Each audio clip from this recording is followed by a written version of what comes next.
আমন্ত্রণ সবাইকে কেমন বাংলাদেশ অনুষ্ঠানের সঙ্গে আছে আমি সৈয়দ আশিক রহমান। অনুষ্ঠানটি সরাসরি সম্প্রচার হচ্ছে বেঙ্গল সিমেন্টের সৌজন্যে।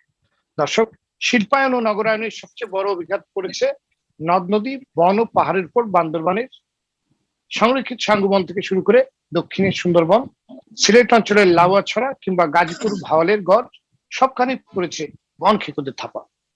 সরকারি অথবা বেসরকারি প্রতিষ্ঠান, আবাসন প্রকল্প, শিল্প কারখানা কিংবা উন্নয়ন অবকাঠামো যে কোনো স্থাপনা নির্মাণের জন্য প্রয়োজনীয় ভূমির সহজ যোগানদাতা হয়ে উঠেছে নদী, বন ও পাহাড়। খোদ সরকারি হিসেবে সারা দেশে 2,87,000 একর বনভূমি বেদখল হয়ে গেছে। মোট 33,11,000 একর সংরক্ষিত বনভূমির মধ্যে 1,38,000 একর দখল করে নিয়েছে 88,215 জন। সংরক্ষিত বনভূমি দখল করে কোথাও গড়ে উঠেছে আবাসন প্রকল্প, কোথাও আবার রিসোর্ট, কটেজ, হাট বাজার, কৃষি খামার, এমনকি শিক্ষা প্রতিষ্ঠান। জাতিসংঘের খাদ্য ও কৃষি সংস্থা হিসেবে বাংলাদেশের বার্ষিক বন উজাড় হওয়ার হার বৈশ্বিক গড়ের প্রায় দ্বিগুণ। বুড়িগঙ্গা বাঁচাতে ট্যানারি শিল্পকে নেওয়া হলো ধলেশ্বরীর পারে, কিন্তু কর্তৃপক্ষের চরম দায়িত্বহীনতা ধলেশ্বরী এখন হয়ে পড়েছে প্রাণ শূন্য। সরকার নদ নদী, খাল বিল, পাহাড়, বনের ব্যাপারে জিরো টলারেন্সের কথা বেশ জোরে সোরেই বলছে, কিন্তু সরকারের এই সদিচ্ছার প্রতিফলন ঘটছে না স্থায়ী পর্যায়ে। ফলে বন, নদী কিংবা পাহাড় খেকুরা সবকিছু উজাড় করছে অপ্রতিরোধ্য গতিতে। এমন প্রেক্ষাপটে আজ আমাদের আলোচনার বিষয় পরিবেশ খেকো প্রতিরোধের বাংলাদেশ চাই। আর এই বিষয়ে আলোচনার জন্য আজ আমাদের সঙ্গে আছেন পরিবেশ, বন ও জলবায়ু পরিবর্তন মন্ত্রণালয়ের মাননীয় মন্ত্রী মোহাম্মদ শাহাবুদ্দিন এমপি, বিশিষ্ট পরিবেশবিদ অধ্যাপক ডক্টর আইনুন নিশাত, আছেন পরিবেশ আইনজীবী সমিতি বেলা নির্বাহী প্রধান অ্যাডভোকেট সৈয়দা রিজওয়ান হাসান, উন্নয়ন অন্বেষণের চেয়ারম্যান অধ্যাপক ডক্টর রাশেদ আল মাহমুদ তিতুমির, অরণ্যক ফাউন্ডেশনের প্রাক্তন নির্বাহী পরিচালক ফরিদ উদ্দিন আহমেদ এবং সিনিয়র সাংবাদিক জুলফিকার আলী মানিক। দর্শক, অনুষ্ঠানে মতামত জানাতে কিংবা প্রশ্ন করতে ফোন করুন স্ক্রলে দেখানো নম্বরে। আমার মূল আলোচনায় যাবার আগে পত্রিকার কয়েকটি শিরোনাম দেখে নেব।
আমরা প্রতিবেদনটি দেখলাম, রিজওয়ান হাসান। আমাদের আজকে আলোচনা শুরু করছি।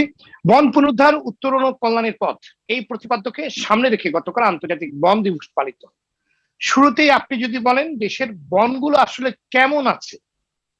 দেশের বনগুলো একেবারে আইসিইউতে আছে, এদের অবস্থা খুবই খারাপ।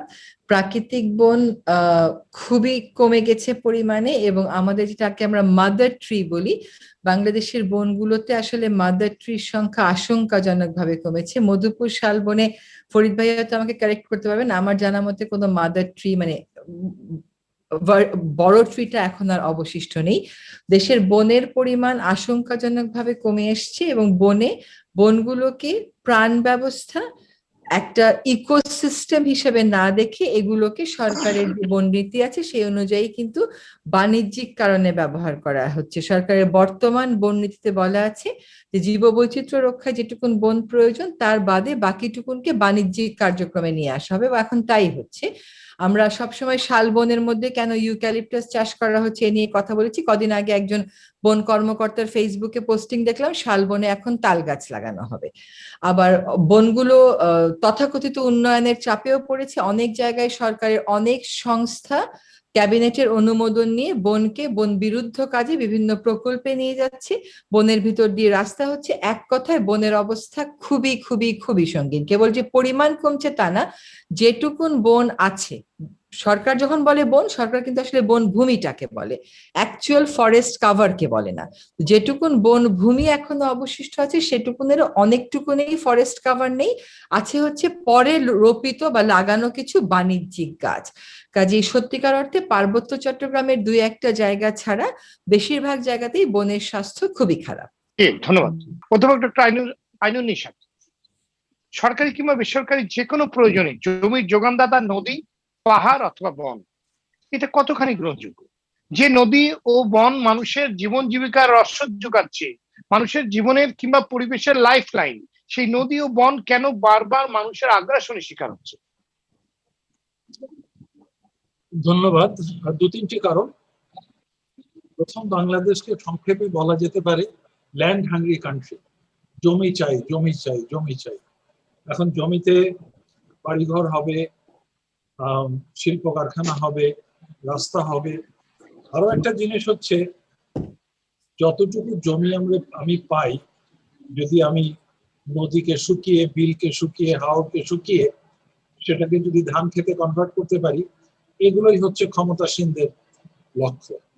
দ্বিতীয় হচ্ছে, যারা এই কাজগুলো করেন তারা অত্যন্ত ক্ষমতাধর, তাদের সাথে রাজনীতির শর্ত আছে। রাজনৈতিক দল বলিনি, কিন্তু এরা কন্টিনিউয়াসলি দল পাল্টায়, ক্ষমতার সাথে থাকে। এরা এদের বিরুদ্ধে কোনো অ্যাকশন নেওয়া যায় না। কাজে সেই ক্ষেত্রে কিছু চিন্তা করে বের করতে হবে। সরকার মুখে তো বলছেন, এমনকি সংবিধানও বদলে 18 ক ধারাও যোগ করেছেন যে তারা বন, জলাভূমি, জীববৈচিত্র্য, বনভূমি ইত্যাদি সবকিছু রক্ষা করবেন। কিন্তু রক্ষা করতে গিয়ে যারা বাধা দিচ্ছেন তারাই কিন্তু আইনের সংরক্ষক, আইনটা নির্মাতা। কাজে এই ক্ষেত্রে বোধহয় কিছুটা কমিউনিটি বেসড রেজিস্ট্যান্স গড়ে তুলতে হবে। ডেফিনেটলি মন্ত্রণালয়ের যে সমস্ত আইন কানুন আছে, 1995 এনভায়রনমেন্টাল কনজারভেশন অ্যাক্ট, 97 রেগুলেশন, পরে এগুলো আপডেট হয়েছে, বহু কিছু হয়েছে। আইন কানুন নীতিমালার কোনোটারই অভাব নেই। এখন সময় এসছে এগুলোকে এক্সপোজ করা। কে বা কারা করছেন তাদের বিরুদ্ধে একটা প্রতিরোধ গড়ে তুলতেই হবে। অন্যথায় পরিবেশ মন্ত্রণালয়ের একার পক্ষে তাদেরই সহজ, এটা বাস্তবায়ন করাটা সম্ভব না। অ্যাটলিস্ট তারা তো স্বীকার করছেন যে অবস্থা হাতের বাইরে চলে যাচ্ছে। এমনকি অবকাঠামো যেগুলো বানানো হচ্ছে আমাদের কম্পালসারি, আমরা তো দেখতে পাচ্ছি অষ্টগ্রাম থেকে ইট না, হাওড়ের মধ্যখান থেকে রাস্তা বানানো হচ্ছে, সলিড রাস্তা। যারা বানাচ্ছেন অত্যন্ত ক্ষমতাশালী। যদিও আমরা জেনেছি যে মাননীয় প্রধানমন্ত্রী পরবর্তীতে এই ধরনের অবকাঠামো বানানোটা নিষিদ্ধ করার চেষ্টা করছে। তার মানে এক হচ্ছে বন দখল হচ্ছে, জমি দখল হচ্ছে, অথবা তথাকথিত উন্নয়নের নামে যে কর্মকাণ্ড হচ্ছে। রেজওয়ানা একটু আগে যে উদাহরণ দিলেন যে কে বা কারা বলেছেন তাল গাছ লাগাও বজ্রবিদ্যুতের হাত থেকে রক্ষা করার জন্য, আমি তাল গাছ লাগাতে লেগে গেলাম। এতে ইকোসিস্টেমের কি হবে? ইউক্যালিপটাস লাগালাম কারণ এটা একটু দ্রুত বর্ধনশীল, তার সাথে আমি যোগ করি তেলাপিয়া মাছ, আমি বিলে হাওড়ে ছেড়ে দিলাম, যেটা আগ্রাসী প্রজাতি। কাজেই আমরা এখনো এনভায়রনমেন্টাল কনজারভেশন কথা বলছি, কিন্তু এটার জন্য সংশ্লিষ্ট সরকারি মহল, যাদের এটা বাস্তবায়ন করা দরকার, তাদের ক্ষমতাও সীমিত, তাদের বিরোধী যারা তারা অত্যন্ত শক্তিশালী, এবং এটার ব্যাপারে নলেজ এবং আন্ডারস্ট্যান্ডিংটাও অত্যন্ত সীমিত। আমি একটা কথা বলে শেষ করছি। আজকে সারা দুনিয়া জুড়ে পালিত হলো ভ্যালুইং ওয়াটার, মানে মূল্য নির্ধারণ, পানির মূল্যটাকে বোঝা। কত টাকা লাগবে সেটা না, পানিটা কি জন্য প্রয়োজন। খাবার পানির জন্য পানি, খাবার জন্য পানি, ওয়াটার সাপ্লাই এন্ড স্যানিটেশন। আমরা কি বুঝি? আমরা কি এটার ওয়াটার কোয়ালিটির দিকে চিন্তা করি? আমরা যারা অত্যন্ত বিত্তশালী তারা যে দামে পানি কেনে আর অত্যন্ত দরিদ্র লোক কাছাকাছি তো একই পানি। আমরা কি বুঝি যে আমাদের দক্ষিণ পশ্চিমাঞ্চলে খাবার পানি নেই? আমরা এই বহু জিনিস আমাদেরকে জিরো থেকে ভেবে স্ট্র্যাটেজি পলিসি তুলতে হবে। আমার ব্যক্তিগত ধারণা যে মাননীয় মন্ত্রী মহোদয় এখানে আছেন, তাদের এই ব্যাপারে পূর্ণ সমর্থন আছে, কিন্তু তাদেরকে হেল্প করতে হবে এক্স্যাক্টলি কখন কোথায় কি করবেন। এবং ওই যে বললাম, সমাজের মাধ্যমে জনসাধারণের মাধ্যমে একটা রেজিস্ট্যান্স গড়ে তুলতে হবে। ধন্যবাদ। জি জি, ধন্যবাদ আপনাকে জনাব ফরিদউদ্দিন। বন, নদী কিংবা পাহাড় উজাড় হওয়ার কি অভিঘাত আসলে পরিবেশের উপর পড়ছে? আমাদের মতো ঘনবসতিপূর্ণ দেশে এর গুরুত্ব কতখানি, এবং আমাদের মতো দেশে? জি জি বলুন। এই যে অলরেডি দুজনেই আমাদের ডক্টর আইনুন নিশাত এবং রিজওয়ানা আপা দুজনেই কিন্তু বিষয়টার উপর আলোকপাত করেছেন। তবে আমি বলবো যে বন ধ্বংস হওয়ার সাথে সাথে আমাদের শুধু জীববৈচিত্র্য যাচ্ছে তা নয়, এমনকি আমরা যে যারা কৃষিতে কাজ করছি, এটা সব জায়গাতে আমাদের এটার উপরে একটা ইম্প্যাক্ট, নেগেটিভ ইম্প্যাক্ট পড়ছে। আমি আপনার প্রশ্নের একটু বাহিরে গিয়ে কিছু কথা বলতে চাই। প্রথম কথা হচ্ছে, রিজওয়ানা আপা খুব চমৎকার ভাবে একটা কথা বলেছেন, সেটা হচ্ছে মাদার ট্রি। উনি যেটা বোঝাতে চেয়েছেন সেটা হচ্ছে এই বন, আমাদের বনটাকে দখল করছে কে, সে তার চেয়ে বড় কথা হচ্ছে যেই দখল করুক, যেভাবেই থাকুক, আমি দখল করাটাকে প্রশংসা মানে অ্যাকসেপ্ট করছি না। আমি বলছি যে বন যেখানে আছে সেটা ডেলিনিয়েট করে সেই বনটাকে সেই জায়গায় রাখতে হবে।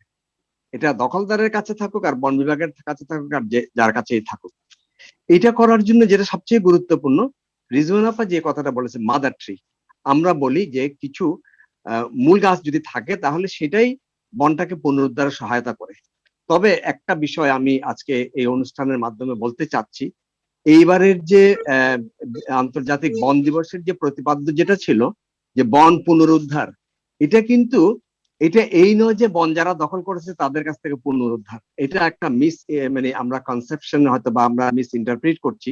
আসলে এখানে যেটা বলা হয়েছে, বন যেভাবেই থাকুক, যার কাছেই থাকুক, এইটা আমরা যেন পুনরুদ্ধার মানে এটা যেন আমরা রেস্টোর করতে পারি, এখানে আমরা বনটাকে ফিরিয়ে আনতে পারি।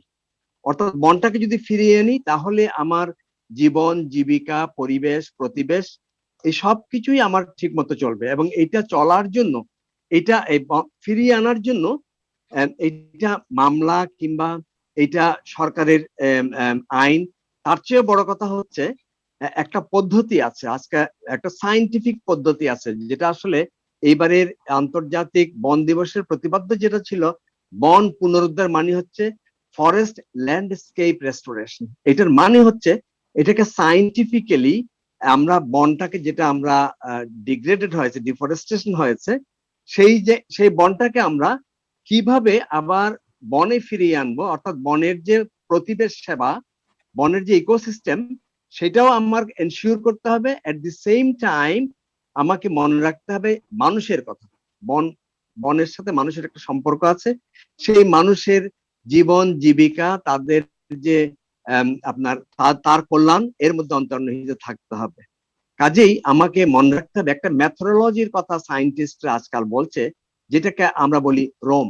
রোম মানে হচ্ছে ইটালি নয়, রোম বানানটা ইটালির রোমের মতোই, কিন্তু আসলে হচ্ছে রেস্টোরেশন অপরচুনিটিস অ্যাসেসমেন্ট মেথোডোলজি। অর্থাৎ একটা বন যদি আমার একটা ল্যান্ডস্কেপের কথা যদি চিন্তা করি, তাহলে সেখানে বিভিন্ন ধরনের ব্যবস্থা থাকতে হবে। কোথাও হয়তো আমার প্রোডাকশন সিস্টেম, কোথাও হয়তো কনজারভেশন, যেটা রিজওয়ানা আপা যেটা বলেছেন, কোনো কোনো জায়গায় আমার মাতৃবৃক্ষ থাকবে, যেগুলো আমার সেই বনটাকে আগের জায়গায় ফিরিয়ে নিয়ে আসার জন্য সহায়তা করবে। এবং বন্য প্রাণী, আমার সবচেয়ে বড় কথা হচ্ছে বন মানেই হচ্ছে বন্য প্রাণীর আবাসস্থল। আমরা হয়তো অনেক কিছুই বলছি, কিন্তু যে জিনিসটা আমরা আমাদের মনে রাখতে হবে, বনটা হচ্ছে বন্য প্রাণীর জন্য। কাজে বন্য প্রাণীর আবাসস্থল, ইকোসিস্টেমের কথা ভাবতে হবে, আপনার যে ইকোসিস্টেম সার্ভিসেস এর কথা ভাবতে হবে, মানুষের জীবন জীবিকার কথা ভাবতে হবে। এইভাবে করে আমাদের বনটাকে পুনরুদ্ধার করতে হবে। তাইলেই আমাদের বনের যে এখন যে বন না থাকার জন্য যে ক্ষতিটা হচ্ছে, আমাদের যে আপনার বিভিন্ন জায়গাতে আপনারা খেয়াল করবেন বিভিন্ন জায়গাতে পানি নেই। পার্বত্য চট্টগ্রামের কথা যদি বলেন তাহলে বন যতই কমতে থাকবে আমরা পানি ততই কমতে থাকবে। পানি কমতে থাকলে এলাকার মানুষ শুধু পানি পাবে না তা নয়, আমাদের নদীর স্রোত গুলোতে পানি আসবে না। তো আমার ঢাকা শহরও একইভাবে, আমরা যদি গাছপালা না থাকে, যদি আমরা ওয়াটার রিজার্ভার না বানাই, তাহলে কিন্তু আমার এখানে রিচার্জ হবে না। কাজে বন না থাকলে কি হবে সেটা আমার মনে হয় এখন আর মানুষকে বোঝানোর দরকার নেই, আমরা সবাই বুঝি এটা মারাত্মক একটা অবস্থার দিকে আমরা। আপনি যথার্থই বলেছেন। আপনার কাছে আমি আবার আসবো। অধ্যাপক ডক্টর রাশেদ আল মাহমুদ তিতুমীর, উন্নয়ন দর্শনে আমরা পরিবেশকে কতটুকু গুরুত্ব দিচ্ছি? জি, আপনাকে অসংখ্য ধন্যবাদ। বলুন। যথার্থ অর্থেই বলেছেন। আসলে আমরা যেখানে বিতর্কটা করছি সেখানে আসলে বিতর্কটা করা ঠিক না। অর্থাৎ আগে বিতর্ক ছিল বন সংরক্ষণ করতে হবে, তারপরে বিতর্ক আসলো যে বনকে ঠিক মতো ব্যবহার করতে হবে। এখন আসলে কিন্তু তা না, এখন হচ্ছে যে আপনার জীবন যদি বাঁচাতে চান তাহলে বন সংরক্ষণ করতে হবে। অর্থাৎ আজকে যে কোভিড-19 মধ্যে পড়েছেন, কেন পড়েছেন? কারণ একটা অণুজীব। এটা কেন হয়েছে? কারণ আপনি বন কেটেছেন। তার মানে যেখানে যার আবাস, সেই আবাসকে ধ্বংস করার কারণে সেই অণুজীব আজকে এত ভাইরাসের জন্ম দিচ্ছে, যার ফলে এটা হচ্ছে। তার মানে পুরো আলোচনাটাকেই অন্যভাবে দেখতে হবে। অর্থাৎ জীবন বাঁচাতে হলে আপনার বন সংরক্ষণ করতে হবে। এখন তার সাথে তাহলে কি করতে হবে এই আলোচনা কিন্তু আমি করতে চাই না, কারণ এটা হচ্ছে ঔচিত্যবাচক কথা। আসলে কি করা হয়েছে এবং সেখান থেকে কোথায় যেতে হবে। যেমন সম্প্রতি পরিবেশ, বন এবং জলবায়ু পরিবর্তন মন্ত্রণালয় সম্পর্কিত স্থায়ী কমিটির কাছে বন বিভাগ একটা প্রতিবেদন উপস্থাপন করেছে যে এরা বন দখল করেছে, তাহলে তাদের বিরুদ্ধে ব্যবস্থা গ্রহণের প্রক্রিয়া শুরু হবে। তাহলে এইটা একটা কাজের শুরু হলো। তারপরে দ্বিতীয় হচ্ছে যে আমরা জানছি যে বন যেভাবে আমরা হিসেব করছি, এই হিসেবটার মধ্যে একটা গোলমাল আছে। জি, রাশেদ আল মাহমুদ, আমরা যে হিসেবের কথা বলছেন, এখানে একটি বড় ধরনের আমাদের বোঝাবুঝির ভুল আছে, কিংবা এটা পরিষ্কার নয়। এইটার সঠিক আসলে মানে পরিসংখ্যানটা আপনার কাছ থেকে কিংবা পদ্ধতিটা আপনার কাছে শুনবো, কিন্তু তার আগে নিয়ে নিতে হচ্ছে ছোট্ট একটি বিরতি। দর্শক, আমরা এই মুহূর্তে নিচ্ছি ছোট্ট একটি বিরতি, ফিরছি অল্প সময়ের মধ্যেই, আমাদের সাথেই থাকুন।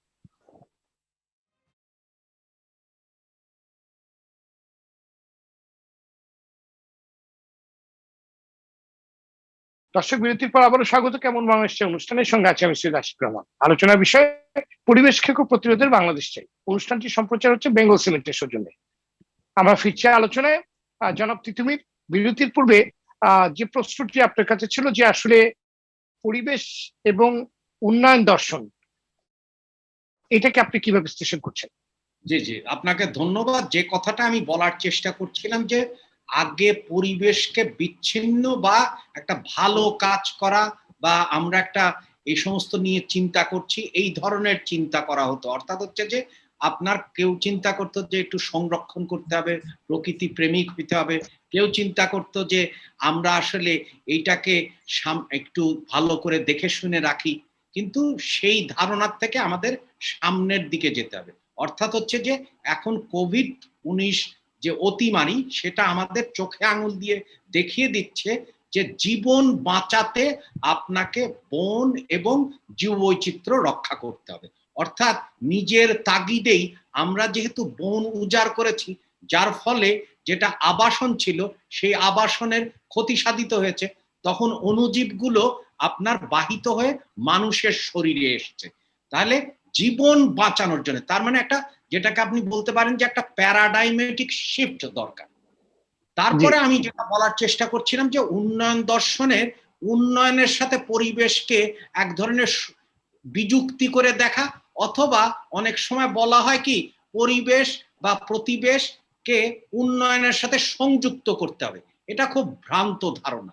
আমরা যদি যে বিষয় নিয়ে এখন আলোচনা করছিলাম যে আমরা উজাড় হচ্ছে বন, বা নদী দখল হচ্ছে, বা পানি প্রাপ্তি ঘটছে না, বা বৈষম্য আসছে, তা আমরা দেখছি যে হচ্ছে যে এখন কি করিতে হইবে, এই আলোচনার থেকে কোথায় এসেছে এবং কোন জায়গায় কাজ করতে হবে। তো সেই প্রসঙ্গে আমরা আলোচনা করছিলাম যে পরিবেশ, বন এবং জলবায়ু পরিবর্তন সংক্রান্ত যে সংসদীয় স্থায়ী কমিটিতে, সেখানে বন বিভাগ একটা প্রতিবেদন পেশ করেছে এবং তারা জানিয়েছে যে এই পরিমাণ বনভূমি দখল হয়েছে। তাহলে আমরা যেহেতু নির্ধারণ করতে পেরেছি যে কোথায় দখল হয়েছে, তাহলে সেখান থেকে দখল থেকে উদ্ধার করতে হবে। আর কিছুক্ষণ আগেই আমার এক বক্তা বলেছেন যে এই যে সামনের দশক, এই দশকটা হবে বনভূমি আপনার পুনরুদ্ধারের, অর্থাৎ শুধু অবৈধ দখল করলে চলবে না, আপনার ডিগ্রেডেশন। এখানে কিন্তু শুধু আমরা বনভূমি নিয়ে কথা বলছি না, এখানে কিন্তু নদী একটি বিশাল বড় অভিজ্ঞতা পড়েছে। আজকে আমাদের যে মানে লাইফ লাইন যে পানি, সেই পানিটা কিন্তু আমাদের সুপেয় পানি কিন্তু আমরা ধ্বংস করে ফেলছি। আমরা আপনার বুড়িগঙ্গাকে ধ্বংস করে আমরা অত্যন্ত অবহেলায়, যেটা একেবারেই কোনোভাবে মেনে নেওয়া যায় না, আমরা ধলেশ্বরীকে ধ্বংস করলাম। হ্যাঁ, জল জীবন এবং জলাভূমি এ দেশের মানুষের আশা এবং নিরাশা, তাই না, অস্তিত্ব এবং তার, অর্থাৎ সেই জন্য মানুষ বলে যে জলটা হচ্ছে তার জীবন। কিন্তু আপনি যদি দেখেন চাহিদা বাড়ছে কিন্তু ঘাটতি থাকছে সরবরাহে। আপনি অন্যদিকে যদি দেখেন নিরাপদ পানি প্রাপ্তিতে বিরাট রকমের বৈষম্য আছে, অর্থাৎ যিনি দরিদ্র এবং প্রান্তিক তাকে অনেক বেশি টাকা দিয়ে রাজধানীতে, যিনি বস্তিবাসীর লোক, তাকে পানি কিনতে হচ্ছে। আবার আপনি অন্যদিকে চিন্তা করেন ভূগর্ভস্থ পানির উপর বিরাট চাপ পড়ছে। এই তথাকথিত আধুনিক চাষাবাদ পদ্ধতিতে অতিরিক্ত পানি খরচ করা হচ্ছে। আমরা লক্ষ্য করেছি যে কৃষিতে যে পানি ব্যবহার করছে, তার মানে কৃষির পানি ব্যবস্থা আর বিরাট রকমের পরিবর্তন করা দরকার। আবার এই যে পাইপলাইনের মধ্যেও কিন্তু বৈষম্য আছে, অর্থাৎ আমরা শহরের মানুষ পানি পাচ্ছি, ভূগর্ভস্থ পানি, কিন্তু গ্রামের মানুষ পাচ্ছে না, তখন তাকে আর্সেনিকের শিকার হতে হচ্ছে। অন্যদিকে আপনার জলাভূমির পানি অর্থাৎ হচ্ছে হারিয়ে যাচ্ছে, যেমন মাননীয় মন্ত্রী আপনার হাওর, বাওর এবং বিল এই সমস্ত এলাকার মানুষ। কিন্তু আমরা লক্ষ্য করছি যে কতকগুলো জায়গায় সেগুলো যেখানে সংরক্ষণ হচ্ছে সেখানে মোটামুটি জলাভূমিগুলো নিরাপদ আছে, কিন্তু দেশের অধিকাংশ জলাভূমি তো সংরক্ষিত হচ্ছে না, যার ফলে নিরাপদটা হচ্ছে না। আবার উপকূল অঞ্চলে দেখবেন যে পানিতে লবণাক্ততা বাড়ছে এবং তার ফলে বিশেষ করে নারীর উপরে যে কি হচ্ছে, সেখানে আমরা চিংড়ি চাষ করছি একদিকে, সেইভাবে আপনার নষ্ট করছি।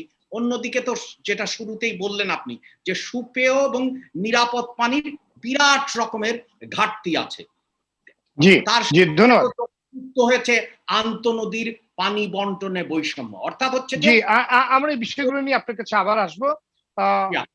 জনাব জুলফিকার আলী মানিক, ঘোষিত সংরক্ষিত বন দখল করা তো আইনগত দণ্ডনীয় অপরাধ, তারপর সংরক্ষিত বনাঞ্চল দখল হচ্ছে কিভাবে, কারা করছে, সরকারি সংস্থাগুলো আসলে কি করছে? সবার চোখের সামনেই তো এই দখলগুলো হচ্ছে, সবার চোখের সামনেই তো এই দূষণগুলো হচ্ছে, কিন্তু তারপরও যাদের দেখার কথা তারা দেখছে না কেন? আমি রিপোর্টার হিসাবে বলি, আমি রিপোর্টার হিসাবে আপনার এই যে আমাদের নদী দূষণ আর দখলই বলেন, আমাদের পাহাড় উজাড় হওয়া বা পাহাড় কাটাই বলেন আর বন উজাড় হওয়া বলেন, মানে আমার কাছে একটা জিনিস মনে হয়েছে যে দেখেন এখানে অনেক অনেক বিজ্ঞজনরা আছেন যারা গবেষণা করেন আর কি, আমরা তো আর গবেষকটা, আমরা মাঠের রিপোর্টার। আমার কাছে একটা জিনিস মনে হচ্ছে এখানে আমাদের মানসিকতার মধ্যে একটা খুব বড় সমস্যা আছে। যেই বিভাগ, যেই ডিপার্টমেন্টকে যেটা রক্ষার বা সংরক্ষণের দায়িত্ব দেয়া হয়, দেখভালের দায়িত্ব যাদের, তারা মনে করে নিজেদেরকে আমি এটার মালিক, তারা এটার মালিকানার একটা মানসিকতা নেই। যাদের দায়িত্ব নদীগুলোকে ঠিক মতো সংরক্ষণ করা, নদীর নাব্যতা রক্ষা করা, নদীর যে পার আছে এগুলির জমি যা আছে রক্ষা করা, তারা মনে করে আমি নদীর মালিক। যারা বনের দায়িত্বে তারা মনে করে আমি বনের মালিক। যারা পাহাড়ে থাকে পাহাড়ের দায়িত্বে তারা মনে করে আমি পাহাড়ের মালিক। ফলে নদী বলেন আর পাহাড়ি বলেন আর বনই বলেন, তারা যখন মালিকানার মানসিকতা নিয়ে থাকে তারা মনে করে এটা ভোগ দখল করার সমস্ত অধিকার আমার। ফলে রক্ষকরা সব ভক্ষক হওয়া শুরু করে। যেই কারণে আপনি দেখবেন, আপনি যে আইনের কথা বলেছেন, সরকারের পলিসি, সরকারের সিদ্ধান্ত এবং আদালতের দেয়া রায় বা আইন বা বিভিন্ন প্রণীত আইন, এগুলোর সাথে বাস্তবে যারা এগুলো বাস্তবায়নের দায়িত্বে থাকেন মাঠে, তাদের মধ্যে বিশাল এক বোঝাপড়ার ফারাক আছে, বিশাল বোঝাপড়ার ফারাক। এবং এই ফারাকের কারণে যে জিনিসটা হয়, যে মুখে অনেক সুন্দর সুন্দর কথা মাইক্রোফোনে আমরা শুনি, আমরা আইনের গ্যাজেটে অনেক সুন্দর সুন্দর ধারা দেখি, আমরা আদালতের রায়ে আশাবাদী হয়ে গিয়ে বোধহয় কিছু একটা হয়ে উঠবে, আমরা সরকারের পলিসিতে ভাবি এবার বোধহয় সরকার একটা বেশ বই প্লগবেন। ওই যে ব্যক্তিগতভাবে যে মালিকানার মানসিকতা, ওইটা নিয়ে যাকে এগুলি ইমপ্লিমেন্ট করার দায়িত্বে যারা, তারা তো চিন্তা করে আমার তো এখান থেকে ভোগ করতে হবে, আমি ভোগ করব, অন্যে ভোগ করবে, এটা সমস্ত সুবিধা আমি নিয়ে যাব। এবং ভোগের মানসিকতা কিন্তু একজনের না, এটা একটি চক্র।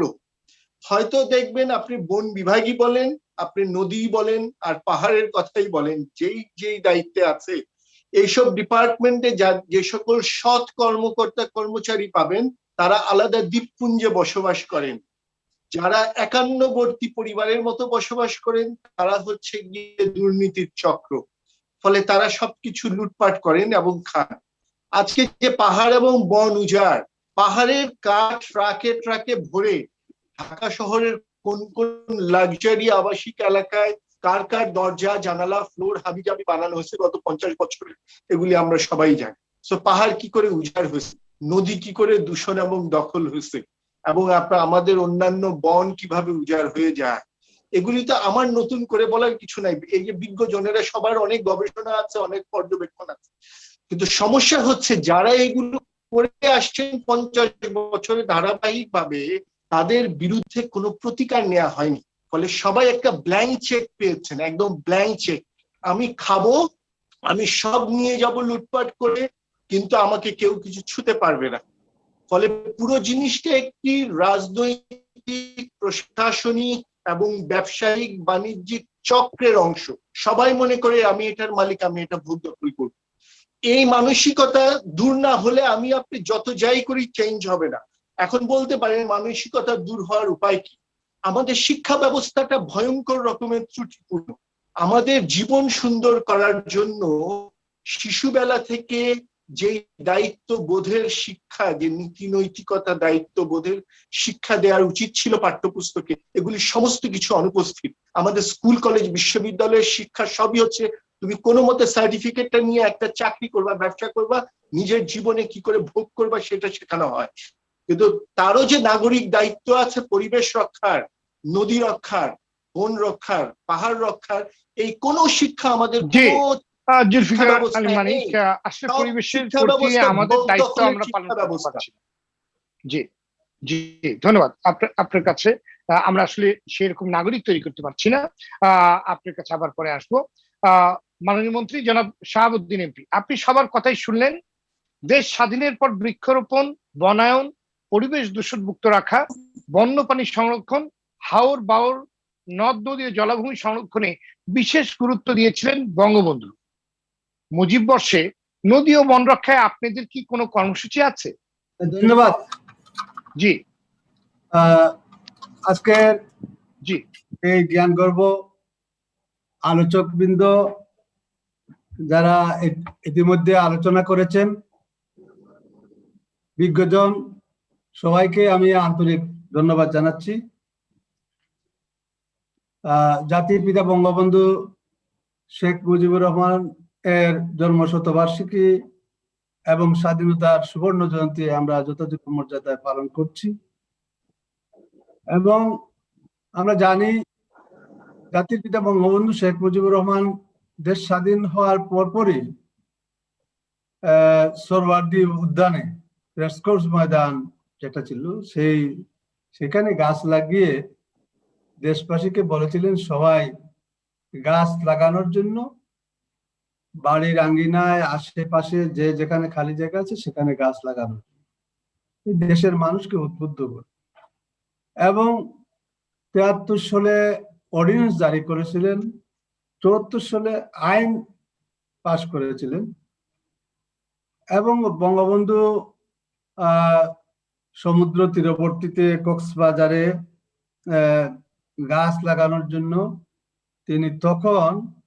55,000 টাকা দিয়ে গাছ লাগানোর কাজ শুরু করেছিল।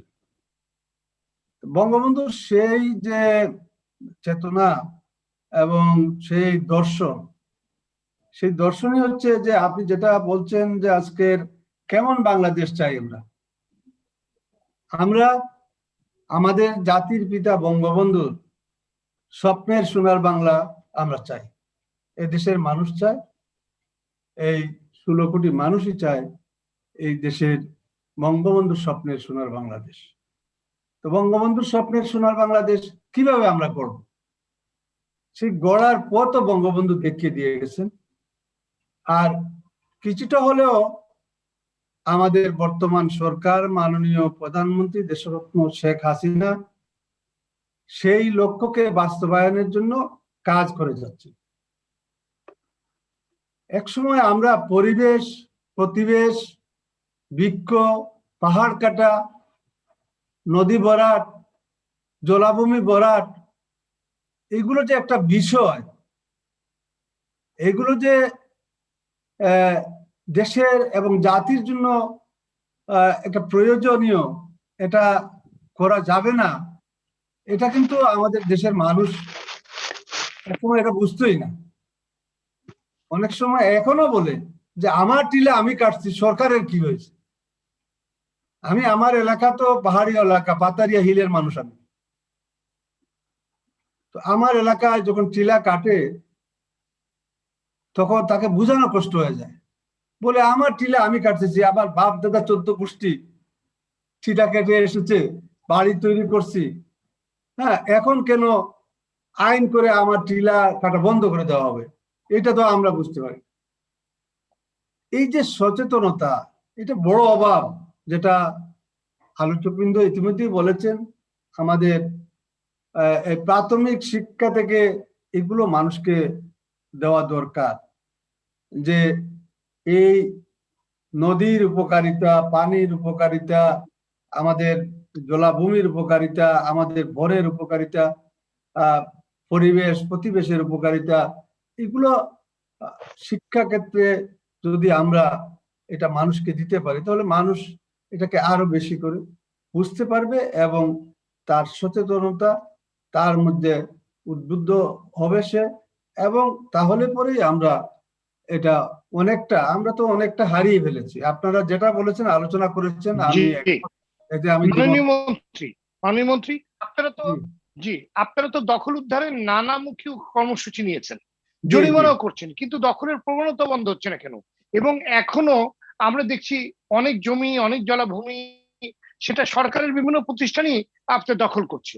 যেমন আপনার যদি পূর্বাঞ্চলের কথা বলি, সেখানে আমরা দেখেছি ভাওয়ালের গড় কিংবা শালবন, এই আপনার আবাসনের কথা বলে রাজুক নিজেই দখল করেছে, নিজেই সেই টিলাগুলো কিংবা আপনার শালবনগুলো কেটে উজাড় করছে।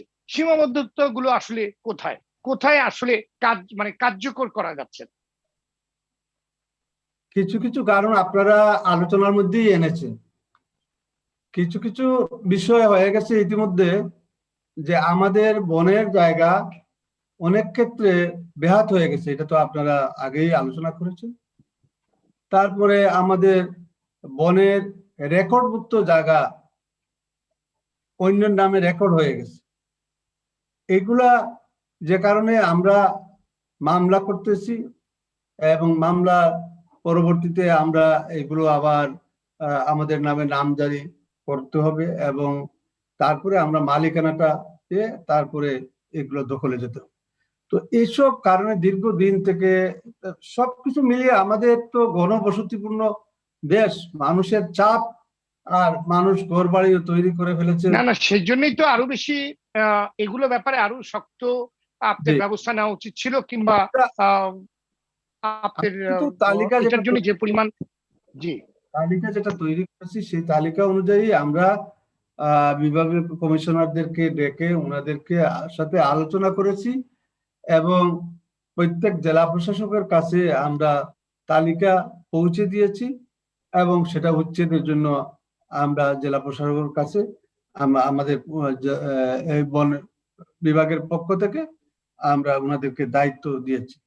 তো আমরা আশা করি আপনারা যেভাবে আজকে এই আলোচনা সভায় আলোচনা অংশগ্রহণ করেছে, মানুষ উদ্বুদ্ধ হবে, সাধারণ মানুষ জানতে পারবে, বুঝতে পারবে যে এই গাছটা আমার প্রয়োজন আছে, আমার বাঁচার স্বার্থে, আমার বর্তমান এই করোনা ভাইরাস থেকে রক্ষা করতে হলে আমার গাছের প্রয়োজন আছে, আমার বনের প্রয়োজন আছে, আমার প্রতিবেশের দরকার আছে, আমার এই জীব জগতের প্রয়োজন আছে। এগুলো কিছুটা হলে মানুষ বুঝতে পারবে। এই জন্য আমরা চাই এরকম আপনারা আলোচনা করেন এবং প্রচারণার মাধ্যমে দেশের মানুষকে উদ্বুদ্ধ করলে আমরা আমাদের পরিবেশ প্রতিবেশ এগুলোকে আমরা রক্ষা করতে পারবো। এবং আমরা ইনশাল্লাহ আমরা চেষ্টা করে যাচ্ছি, আপ্রাণ চেষ্টা করতেছি আমরা আমাদের এই বনভূমিকে পূর্বের অবস্থায় ফিরিয়ে নিয়ে যেতে পারবো। মাননীয় মন্ত্রী, যাদের ক্ষমতা আছে তারাই কিন্তু এই কাজগুলো করছে। এটা কিন্তু কোনো সাধারণ মানুষ এভাবে দখল কিংবা দূষণ করতে পারে না। তারাও কিন্তু চিহ্নিত, কিন্তু চিহ্নিত হওয়ার পরেও আপনি ব্যবস্থা নিতে পারেন না কেন? আমরা যে যারা বিত্তশালী যারা ইন্ডাস্ট্রি করেছে বনের জায়গায়, তাদেরকে ছেড়ে দিয়েছি, আমরা ছেড়ে দিই না, কাউকে ছেড়ে দিই না। আমরা সবাইকেই তালিকার মধ্যে রেখেছি এবং সবার বিরুদ্ধেই ব্যবস্থা নিচ্ছি, কাউকে আমরা ছাড় দিই না। ইনশাল্লাহ আপনারা সহযোগিতা করলে ইনশাল্লাহ আমরা আমাদের আমরা চেষ্টা করতেছি এবং বনের অপূর্ব অবস্থায় ফিরিয়ে নেওয়ার জন্য চেষ্টা করতেছি আমরা ইনশাল্লাহ। ধন্যবাদ। যে আলোচনা করতেছেন এই আলোচনা কিছু প্রতিফলন ঘটবে। আমরা এই একটা কথা শুনলে আপনারা খুশি হবেন, এইবার আমরা 900 একরের মতো আমরা বনের জায়গা আমরা পুনরুদ্ধার করেছি এই বছর। আর বাকি যেগুলো আছে সেগুলো পর্যায়ক্রমে আমরা ইনশাল্লাহ সক্ষম হব, আশাবাদী আমরা। জি ধন্যবাদ। ধন্যবাদ আপনাকে। অ্যাডভোকেট রিজওয়ানা হাসান, তথ্য বলছে বনের জমি নিয়ে যত মামলা হয়েছে তার 24% হেরেছে বন বিভাগ। শতকরা হিসেবে প্রতিটি 4টি মামলার 1টিতে হার। এটাকে আপনি কিভাবে দেখছেন? এটা কি ব্যর্থতা নাকি স্বাভাবিক, নাকি এখানে অন্য কোনো ব্যাপার রয়েছে? বন বিভাগের মামলাগুলো বেশিরভাগ ক্ষেত্রে বন বিভাগ অনেক দেরিতে দায়ের করে। আমি যদি বন্য প্রাণী সংক্রান্ত মামলার কথা না বলি, বনের ভূমি সংক্রান্ত মামলাগুলো বন বিভাগ দায়ের করে অনেক পরে, যখন ল্যান্ড রেকর্ড পরিবর্তিত হয়ে যায় এবং যে লোকটা দখল নিচ্ছে সে খাজনা দিয়ে অনেক দিন যাবত তার দখল প্রতিস্থাপন করে ফেলে। এবং বন বিভাগ কোনো কোনো সময় মামলা চলমান প্রক্রিয়ায় একেবারে মামলা শেষ ধাপে গিয়ে, ধরেন হাইকোর্টে গিয়ে সে পার্টি অ্যাডেড হয়, তার আগ পর্যন্ত সে পার্টি অ্যাডেড হয় না।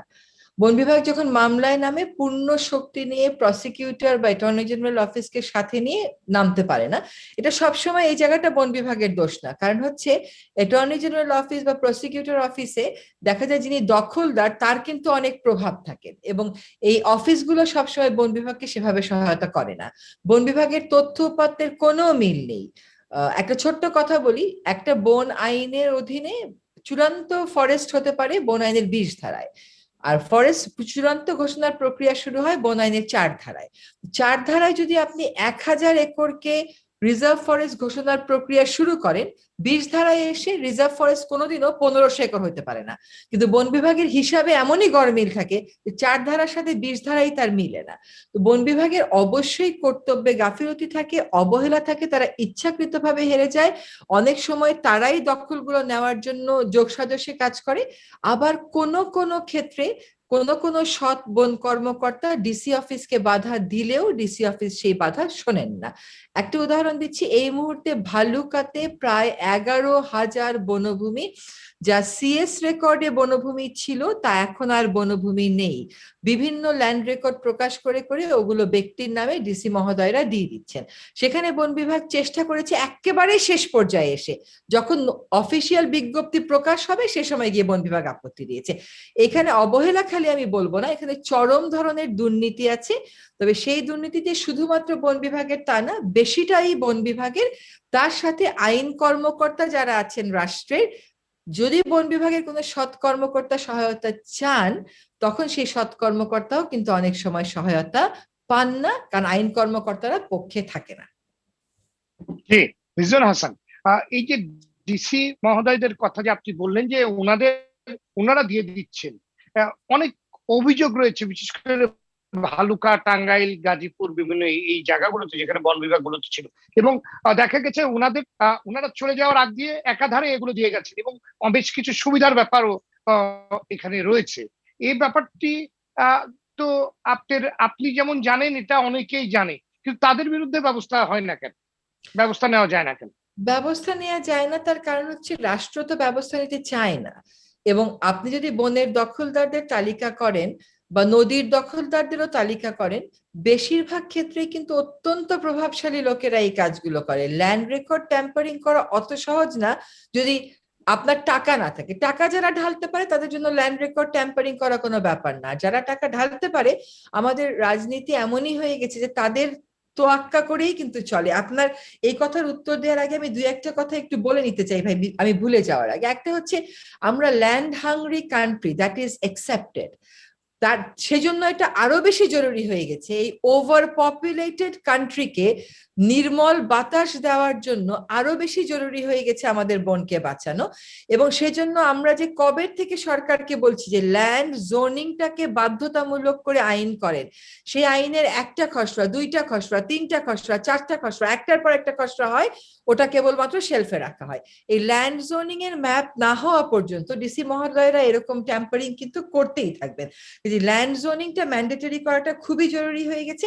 আরেকটা হচ্ছে, একটু আমি মন্ত্রী মহোদয়ের দৃষ্টি আকর্ষণ করছি এবং আপনাদের সকলের দৃষ্টি আকর্ষণ করছি, বন আইন একটা নতুন হচ্ছে, সে বন আইনটা কিন্তু নতুন হচ্ছে না। এর আগেও আপনার সাথে এই সবাই আমি বলেছিলাম দৃষ্টি আকর্ষণ করে যে দয়া করে আমাদের কথাগুলো শোনেন। 1927 সালের বন আইন দিয়ে 2021 সালে আপনি বন প্রশাসন চালাতে পারবেন না। সেই 1927 সালের বন আইনটা 3টা সংশোধন হয়েছিল, সেই সংশোধনী সহ সেই বন আইনটাকে হুবহু বাংলা করে বলা হচ্ছে নতুন বন আইন হচ্ছে। কেন আমাদের সাথে এই প্রতারণা করেন? কেন আমাদেরকে এই অসত্য কথাগুলো বলেন? এগুলো তো সঠিক কথা না। নতুন প্রস্তাবিত বন আইনে তো নতুন কিছুই নেই, একটা কি দুইটা ধারার নতুন আছে। এইখানেও কিন্তু সংরক্ষিত বনকে ডিরিজার্ভ করার ব্রিটিশরা যে কথাটা বলে গেছিল, মানিক ভাইয়ের সাথে আমি সম্পূর্ণ একমত। 1927 সালে ব্রিটিশরা, দয়া করে শুনবেন, আপনার বনকে রক্ষা করে দিতে আসে নাই, বনকে নিয়ে বাণিজ্য করতে আসছিল। এখন সেই ব্রিটিশদের আইন নিয়ে আমার বন বিভাগ বন চালাচ্ছে, সেও তো বাণিজ্যই করবে, সে তো অন্য কিছু করতে পারবে না, কারণ ওই আইনের স্পিরিট তো বাণিজ্য।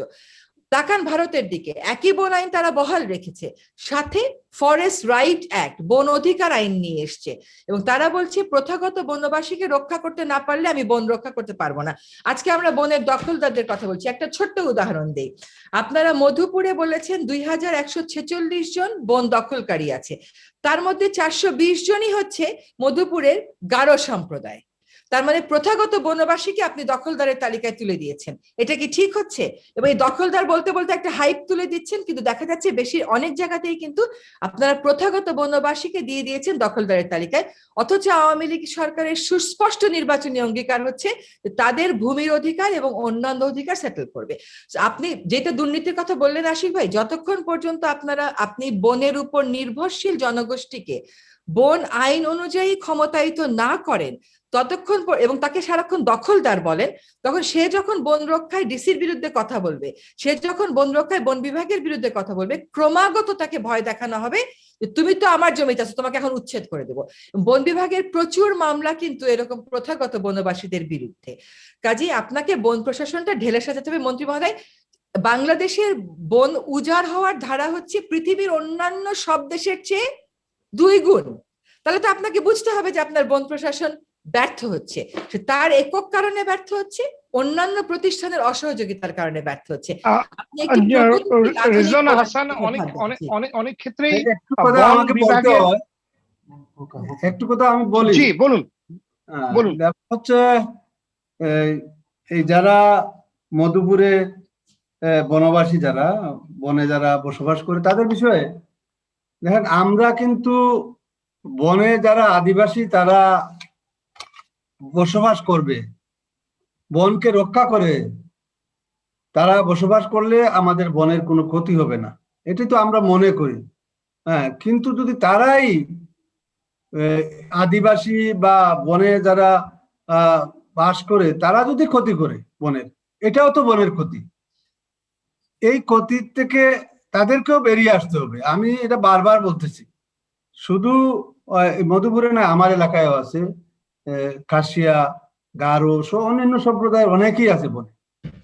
এখন তারা যদি বন ধ্বংস করতে থাকে, তাদের এটা বন ধ্বংসে পড়ে না এমন তো বলা যায় না।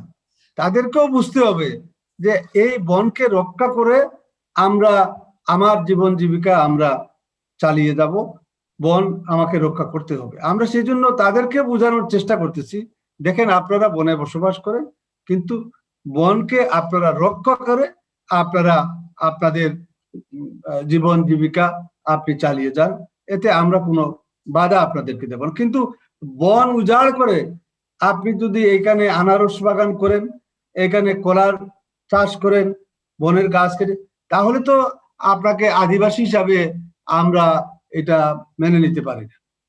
তো সে কারণে আমরা বোঝানোর চেষ্টা করতেছি, বলে দেখেন আপনারা যেভাবে ছিলেন সেইভাবেই থাকেন, এভাবে বনকে রক্ষা করে আপনাদের জীবন জীবিকা আপনারা চালিয়ে যান। এরপরে যেটা মামলা মোকদ্দমার বিষয় আছে, আমরা এগুলো দেখতেছি। আমরা কোর্টে আমাদের যারা আইনজীবী আছে তাদের হিসাব নিকাশ আমরা নিচ্ছি, আমরা দেখতেছি। এটা যে অনেক দিন হয়তো হয় নাই, এইবার কিন্তু সবকিছু একটু নড়াচড়া হচ্ছে। হ্যাঁ, এই আইনজীবীদের ওনারা কতটা মামলায় পার্টিসিপেট করেছে, আমাদের কতটাতে হেরেছে, কতটাতে জয়লাভ করেছে, বনের পক্ষে রায় হয়েছে, এইগুলো আমরা দেখতেছি। কি কারণে হারলো এটাও দেখতেছি, আর এই মামলাটা কি ছিল এগুলো আমরা দেখতেছি। এবং রেকর্ডের ব্যাপারে যেটা বলা হচ্ছে, এটা সঠিক।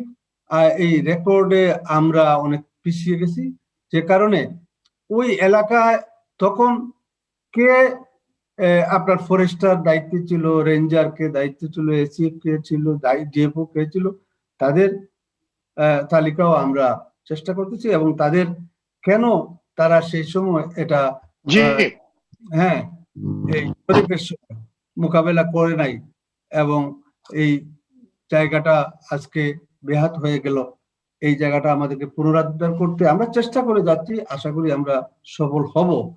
তবে আজকে অনেক কষ্ট হচ্ছে আমাদের এই জায়গাটা উদ্ধার করতে গিয়ে। তো আমরা সব ক্ষেত্রেই যারা যেখানেই আছেন, এই বনের জায়গায় তো স্কুলও হয়েছে, মসজিদ হয়েছে, মাদ্রাসা হয়েছে, সবকিছুই হচ্ছে, কিন্তু আজকে মানুষকে সাধারণ মানুষকে যে যেখানে যে অবৈধ জিনিসটা, এই আমি আমার বাজার এখানে করেছি, আমার স্কুল করেছি এখানে, এই স্কুলের জায়গাটা তো বনের জায়গা, এখানে তো আমার স্কুল করা ঠিক হয় নাই, এই জিনিসটা বোঝানোর চেষ্টা। শুধু দখলটা কিন্তু শুধু সেগুলোর মধ্যেই নয়। ধন্যবাদ আপনার কাছে। আমি আবার আসবো, মানে আমাদের যথেষ্ট সময় থেকে আমাদের আসলে হাতে খুব একটা বেশি সময় নেই। অধ্যাপক ডক্টর আইনুন নিশাত, উন্নয়ন এবং পরিবেশের সুরক্ষা দুটোই নিশ্চিত করা যেতে পারে কিভাবে, আপনার পরামর্শ? ডক্টর আইনুন। খুব সোজা উত্তর, আমাদের উন্নয়নের সময় পরিবেশের কনসার্ন গুলো ভাবতে হবে। যেমন একটা রাস্তা বানাবো, রাস্তাটা যদি ঢালের বিপরীতে হয় অবভিয়াসলি পানি আটকে যাবে।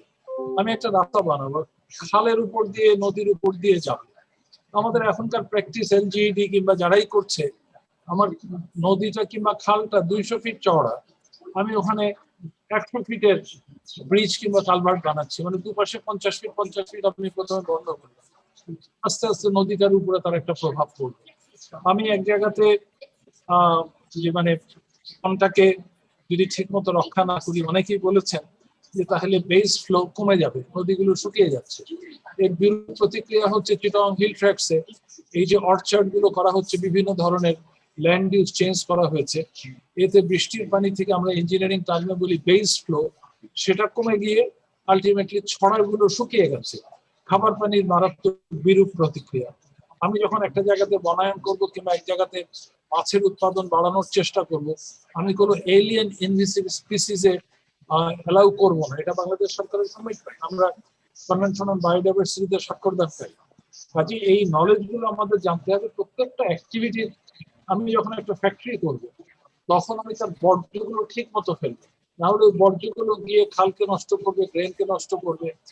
এই পুরো জিনিসটা ডেভেলপমেন্টটা যাতে ইকোসিস্টেমের উপরে ক্ষতিকর না করে, ক্ষতি না করে, প্রকৃতির উপরে বিরূপ ডেভেলপমেন্টের এগেনস্টে তো বলছি না, কিন্তু ডেভেলপমেন্টের নামে যা খুশি তাই করা যাবে না, এইটাই হচ্ছে বক্তব্য। ধন্যবাদ। জি, ধন্যবাদ জনাব ফরিদউদ্দিন।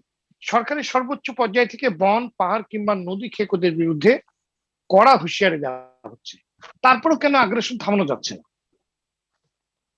এটা তো অবশ্য আইনুল নিশাত স্যার যথার্থে বলেছেন, ল্যান্ড হাঙ্গার কান্ট্রি আর মানুষের লোভ, এগুলোই একটা বড় কারণ।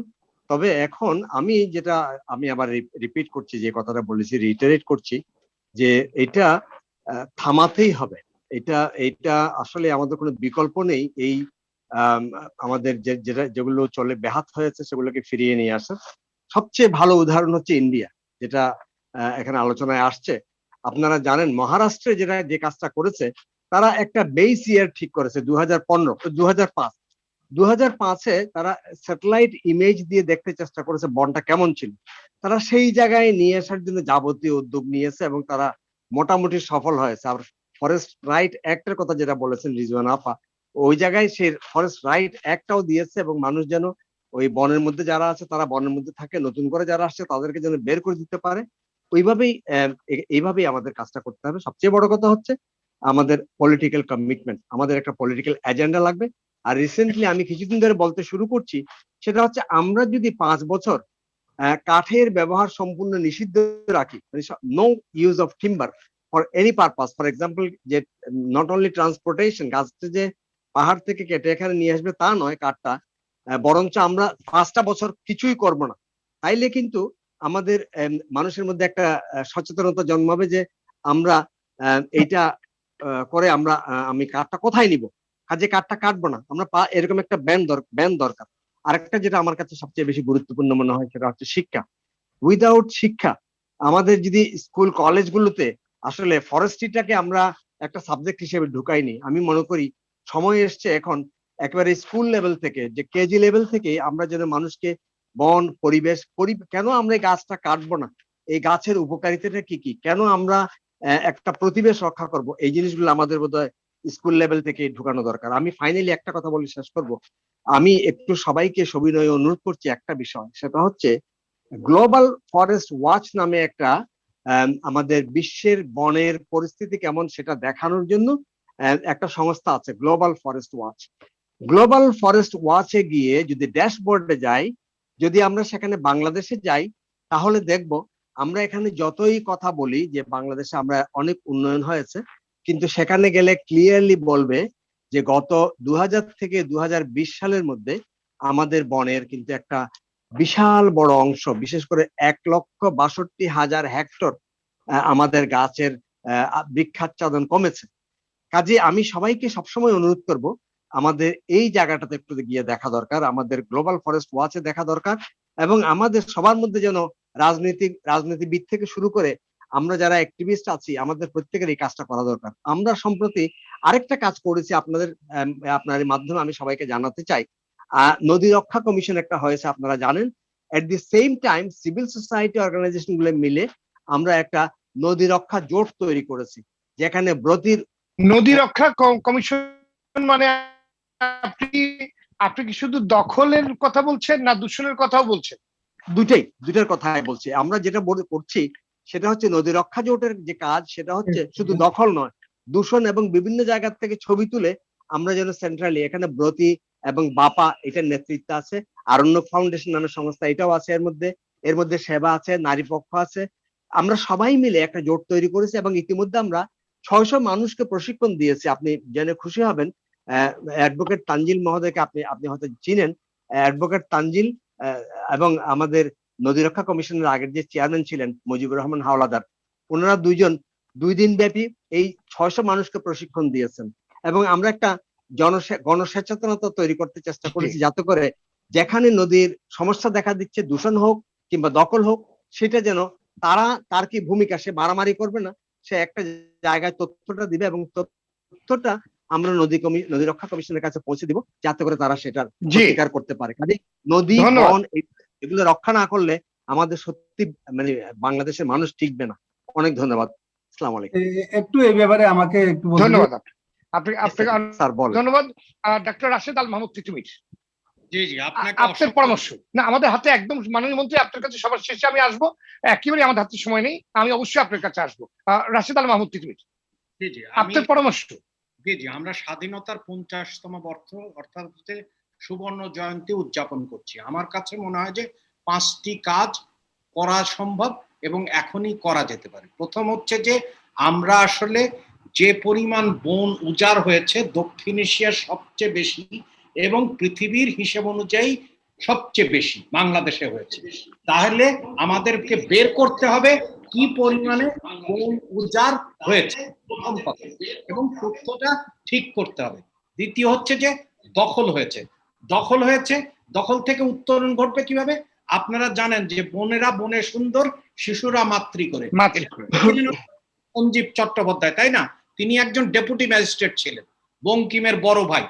ডেপুটি ম্যাজিস্ট্রেটরা ওই সিএস রেকর্ডে আরএস, তারপরে বিএস রেকর্ডে এসে যে পরিবর্তনটা করছে সেই পরিবর্তনটা বন্ধ করতে হবে। এটা হচ্ছে দ্বিতীয় কাজ। তৃতীয় কাজ যেটা আপনাকে করতে হবে সেটা হচ্ছে যে বনজীবী লোকজ জ্ঞান, এইটাকে আইনগত স্বীকৃতি দিতে হবে। অর্থাৎ হচ্ছে যে বন সংরক্ষণে লোকজ জ্ঞান করা সবচেয়ে বড় ভূমিকা রাখে। এটা হচ্ছে চতুর্থ হচ্ছে যে আপনার দেখতে হবে যে যে সমস্ত জায়গায় সংরক্ষণ করা হয়েছে কিন্তু সংরক্ষণের বাইরে বেশি এলাকা আছে, তার মানে সেখানে ক্ষতিটা বেশি হচ্ছে, তাহলে সেই অনুযায়ী আপনাকে জনসম্পৃক্ত করে সংরক্ষণের উদ্যোগ নিতে হবে। পঞ্চমত, এই নদী দখল বলেন, ভূমি দখল বলেন বা আপনি জমি দখল বলেন, এদেরকে কোনো অবস্থাতেই কোনো রকমের রাজনৈতিক প্রতিনিধিত্ব হিসেবে করার কোনো সুযোগ থাকবে না। অর্থাৎ আপনি যদি ব্যাংক ডিফল্টার হন তাহলে যেমন আপনি রাজনীতি করতে পারেন না, তার মানে হচ্ছে যে আপনি রাজনীতি থেকে আপনাকে সরাতে হবে। অর্থাৎ হচ্ছে যে তা না হলে আপনি দেখবেন হচ্ছে যে এই কাজ করবে। অর্থাৎ আমি যেটা মনে করি এবং সবাই মনে করে সেটি হচ্ছে যে আমাদের উন্নয়নের কথা বলা হচ্ছে কিন্তু আসলে আমরা এক ধরনের প্রবৃদ্ধির কথা বলছি, কিন্তু সাধারণ মানুষের জন্য যে সমতা অর্থাৎ মুক্তিযুদ্ধের যে চেতনার কথা সেখান থেকে অনেক দূরে আছি।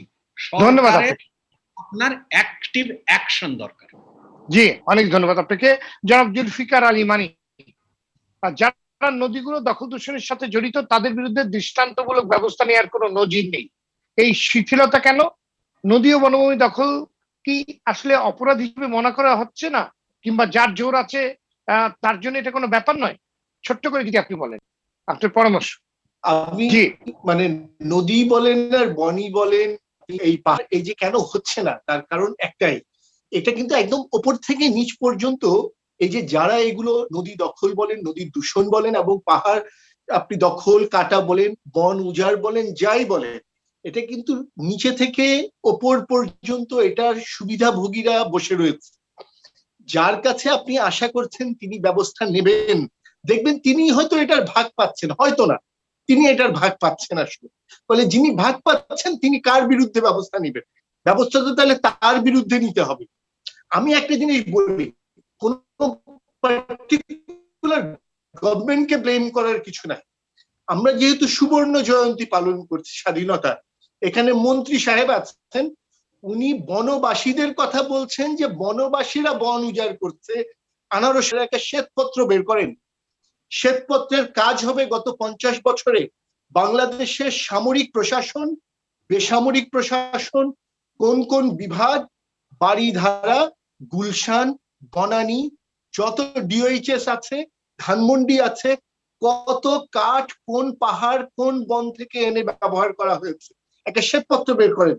কারা এই কাঠ এনেছে, কিভাবে কাঠ পাহাড় থেকে বেরিয়ে এসেছে, সামরিক বেসামরিক সমস্ত আমলের সমস্ত প্রশাসনের সমস্ত লোকেরা এটার সাথে জড়িত।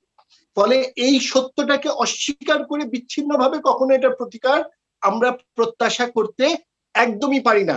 আমি শুধু শেষে একটা কথা বলি, দরিদ্র বনবাসীদের ঘাড়ে বন্দুক রেখে গুলি করলে কোনোদিন বন রক্ষা হবে না। বনবাসীর পক্ষে লক্ষ কোটি টাকা ব্যয় করে বড় বড় বাগান করা সম্ভব না গাছ কেটে। ঢাকা শহর থেকে রাজনীতিবিদরা, ব্যবসায়ীরা, প্রশাসনের প্রভাবশালী লোকেরা, বিভিন্নভাবে প্রভাবশালী বিত্তশালী লোকেরা গিয়ে সেই সকল বনবাসীদেরকে ব্যবহার করে জমিগুলো নিয়ে বন কেটে তার ফার্মিং করার জন্য। দরিদ্র বনবাসীর সামর্থ্য নাই, গাছ কেটে এনে বাড়িধারার বাড়িতে কাঠের ব্যবহার করবে, গুলশানে এসে বাড়ি বানাবে অথবা ডিওএইচএস এ বাড়ি বানাবে। ফলে বনবাসীদের সমস্যা হচ্ছে তারা দরিদ্র লোক, তাদেরকে বিত্তশালীরা, প্রভাবশালীরা, পলিটিশিয়ানরা, প্রশাসনের লোকেরা তাদেরকে ব্যবহার করতে পারে, তাদের বাণিজ্যিক এবং লাভজনক প্রজেক্টগুলো বনে যেন তাদেরকে ব্যবহার করে করতে পারে।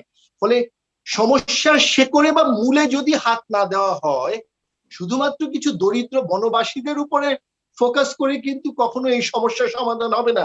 বুড়িগঙ্গাকে কিন্তু, বুড়িগঙ্গায় যারা নৌকা পার করে ওই মাঝিরা বুড়িগঙ্গাকে মারে নাই, বুড়িগঙ্গাকে মারছে আমার শত শত কোটি টাকার ট্যানারি ব্যবসায়ীরা। এটা কিন্তু বুঝতে হবে, এই ট্যানারি ব্যবসায়ীর সাথে প্রশাসন এবং রাজনীতির সম্পর্ক।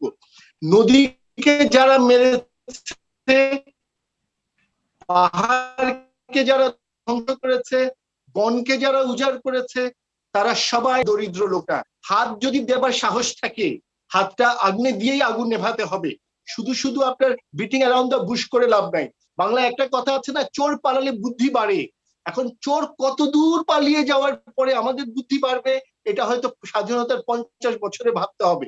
চোর তো পালিয়ে গেছেই, এখন আর কত দূর পালালে পরে বুদ্ধিটা বাড়বে, এটা যদি কেউ বের করতে পারে তাইলে আমরা বুঝতে পারবো যে চাকাটা কবে থেকে উল্টা দিকে। জি, ধন্যবাদ ধন্যবাদ ধন্যবাদ। আমাদের আলোচনা একদম শেষ পর্যায়ে। মাননীয় মন্ত্রী জনাব শাহাবুদ্দিন এমপি, আপনার শেষ বক্তব্য, আপনি আমাদেরকে আশার কথা কি শোনাবেন, ছোট্ট করে যদি আপনি আমাদেরকে আশার কথা শোনান। ধন্যবাদ। এখানে আলোচকবৃন্দ সবাইকে আমি আন্তরিক ধন্যবাদ জানাচ্ছি। আসলে আমরা সবার সহযোগিতা কামনা করি এবং আপনাদের সকলের সহযোগিতা আমরা অবশ্যই পাবো, এবং আপনারা যে বিজ্ঞজনরা আছেন, আপনাদের এই আজকের আলোচনা থেকেই আমরা অনেক উপকৃত হব বলে আমরা আশা করি। আমরা এই বনের পূর্ব অবস্থায় ফিরিয়ে নেওয়ার জন্য আমরা কার্যক্রম হাতে নিয়েছি। এই কার্যক্রম যাতে সফলে বাস্তবায়ন করতে পারি, সেই জন্য আপনারা এখানে যে সকল আলোচনা করেছেন, সেই আলোচনা থেকে আমরা কিছু নোট নিয়েছি। এগুলো আমরা এইগুলো নিয়েও আমরা বিস্তর আলোচনা করব, করে সেটাকে কিভাবে বাস্তবায়ন করা যায় আমরা সেদিকে এগোবো। আর আইনের ব্যাপারে নতুন যেটা করা হবে, সেই আইন যাতে বনভূমি রক্ষার জন্য আইন হয়, সেইভাবেই আমরা আইনটা নিয়ে আসবো।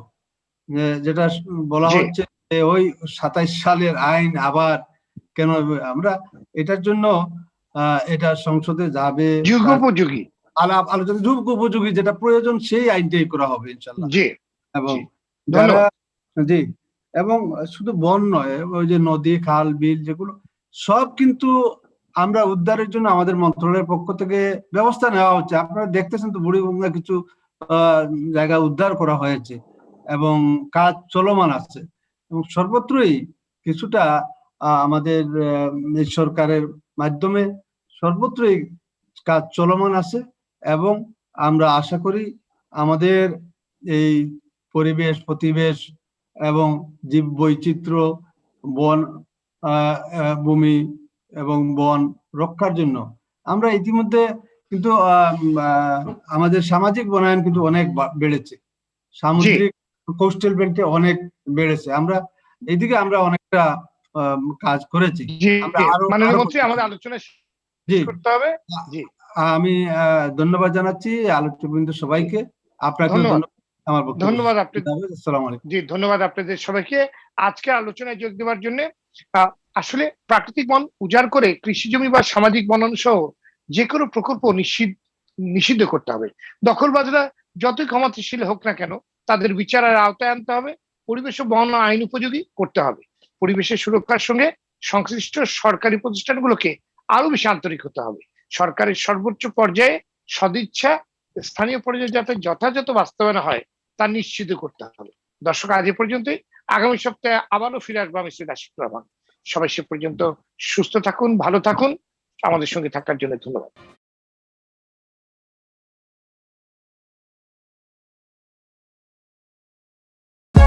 For more updates, subscribe and press the bell icon on YouTube app and never miss another update.